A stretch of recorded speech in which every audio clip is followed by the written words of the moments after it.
The US president has condemned Pyongyang's latest launch of 2 weapons from its east coast into the Sea of Japan as an UN convention violation. North Korea threatened a further military buildup on Saturday in response to Joe Biden's condemnation of this week's missile launches, a weapon test that marked Pyongyang's first substantive provocation since the US president took office. The nuclear-armed North has a long history of using weapons tests to ramp up tensions in a carefully calibrated process to try to forward its objectives. Pyongyang had been biding its time since the new administration took office in Washington, not even officially acknowledging its existence until last week. But on Thursday, it launched 2 weapons from its east coast into the Sea of Japan, known as the East Sea in Korea. Following the launch, Biden labeled the test a violation of UN resolutions and advised the isolated state against ramping up military testing, warning that there will be responses if they chose to escalate.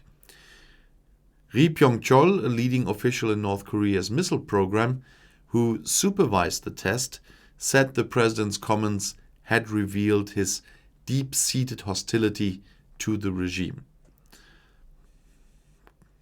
Such remarks from the US president are an undisguised encroachment on our state's right to self-defense and provocation to it, Ri said in a statement published by state media outlet KCNA.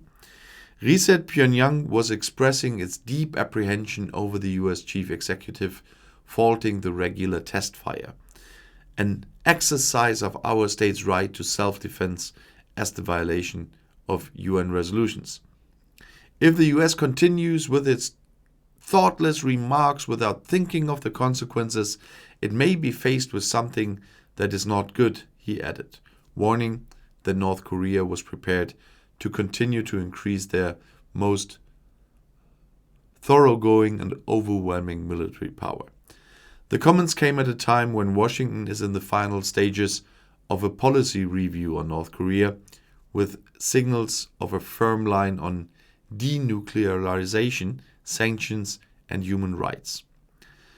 Leif Erik Easley, a professor at the Ewha University in Seoul, said Ri's remarks were essentially a threat that North Korea will respond to the US policy if the review comes out with more tests.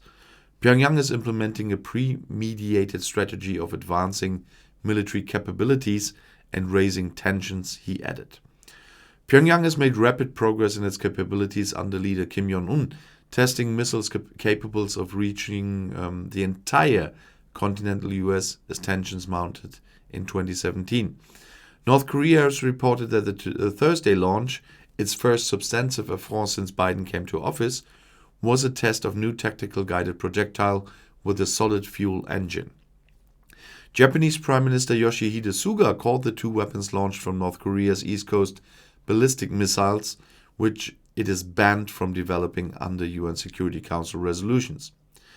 A UN sanctions committee focused on nuclear-armed North Korea has asked its experts to investigate the test, and European members of the Security Council have requested an urgent meeting to discuss North Korea. The North is already under multiple sets of international sanctions for its banned nuclear weapons and ballistic missile programs. A summit between Kim and then US President Donald Trump in Hanoi in February 2019 broke down over sanctions relief and what Pyongyang would be willing to give up in return. Chong Song-cheng, director of the Center for North Korean Studies at the Sejong Institute in Seoul, told AFP that the Biden administration may seek to impose additional sanctions against Pyongyang if the North continues with its military provocations. From now on, one can expect more weapons tests from the North and very stern responses from the US, he said. And that is quite credible. And if you want to stay informed, please subscribe to my channel. Auf Wiedersehen.